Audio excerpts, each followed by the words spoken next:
Guys, welcome back. We have a little Evogue. It says SVR on the back. Not sure if it is, but it's got no fuel gauge working. So customer says he just put £20 in. He phoned up last week about it, told us about it. I says we'll best get it booked in before it decides you're not going anymore. So not sure if this one's got AdBlue or not on it as well, but that's most of the time we see these. We AdBlue faults, DPF faults, stuff like that. Door latches are bad on them as well. Four-wheel drive faults, usually because of wiring, to be honest. So we've got a big autel on it. Let's see what she says. So L538 model. It's just telling us we might need to be hooked up to internet, interwebs. So we'll do a scan on it and we'll come back in a minute and see. Power control module 5, so we'd expect something in there because we've no fuel gauge working. So let's see what else she finds. Right guys, so we've got some faults there with manifold map correlation. That one's a history code glow plug module, permanent. DPF soot accumulation, it's history. Boost performance, history. Oxygen sensor bank 1, sensor 2, that's history. These are the ones that we'll need to look into. Fuel sensor circuit B, that's an instrument panel cluster. We come down a bit more. Communication performance bus, history. So these are all history, but this is the fault the car's in for at the moment. So fuel sender, circuit 1, circuit 2, circuit 2. Driver's door. Now I mentioned the doors. Driver's door module, passenger door module, passenger side rear door.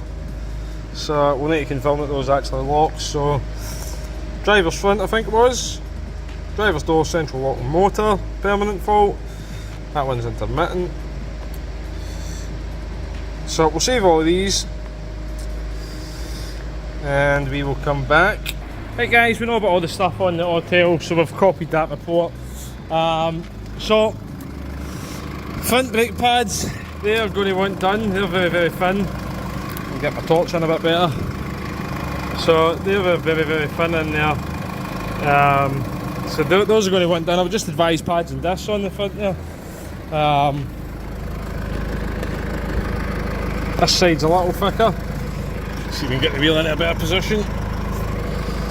This side is a little bit thicker. It's hard to see in this side. They're a little bit thicker, but again the discs are all swollen up, and I've had a look at the rear brakes and I can see, right, the discs really, really pitted. Right, I think the other side's worse. There's new pads in there. There is new brake pads in there. So whatever genius decided, yep, we'll just stick a set of pads in it, mate, and that's all you need.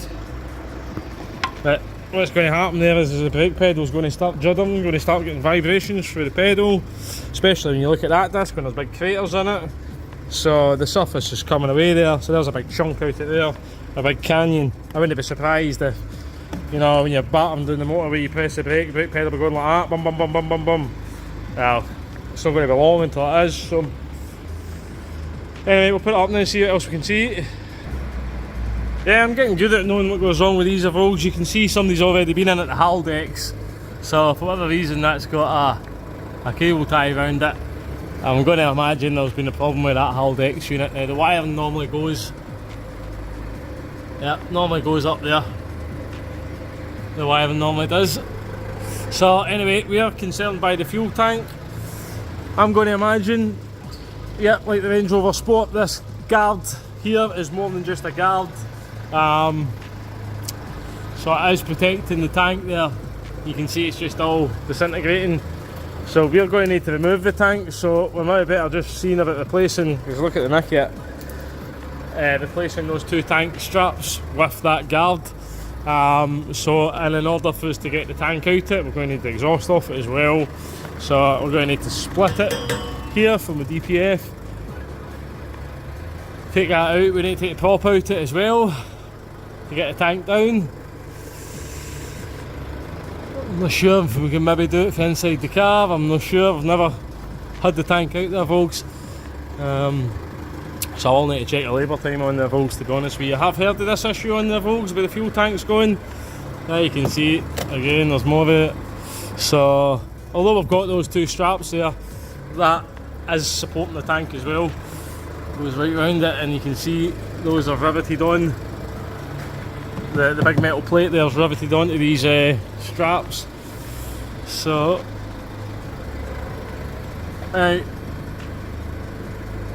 so they've put pads on it, man. I have no idea why they put a set of pads on there, man. It really needs pads and discs on the back. So the trailing arm bushes starting to perish. Same with that one. Hard to see in, I can see it, but it's starting to perish. Inner sills getting a wee bit of corrosion on them, not too bad. Not sure if these are composite bodies or what they're made of. So, does it have AdBlue, this? Don't think it's got AdBlue, this one. Certainly don't see the injector for it. So the DPF was shown there was issues. Turbocharger as well. Now the turbo for these cars is £2,400 plus the VAT for that turbo up there. If this is the Ingenium engine, I've not opened up yet and seen. Those bushes starting to go. Original ones. Same with that one up there. You can see it's all split there. So the old one done. It's done 94,000 the car. Oh, you can see the front pads lit. Front pads are really thin in there. So yeah, it needs front pads and discs. Yeah, pretty sharpish actually. So you can see.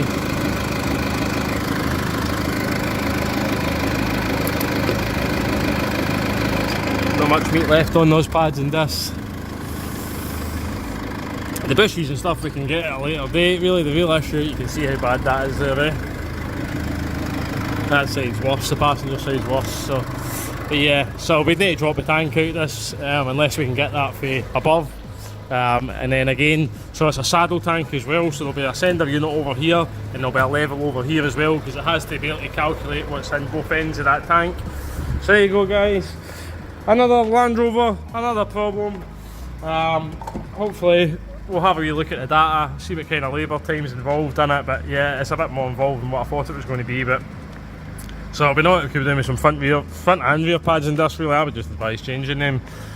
Fix the fuel tank issue, probably be door latches, and then hopefully there'll be no more issues on it. So thanks for watching. If you haven't already, hit a big thumb, hit that subscribe button, it's free for you guys. Have yourselves a great old day.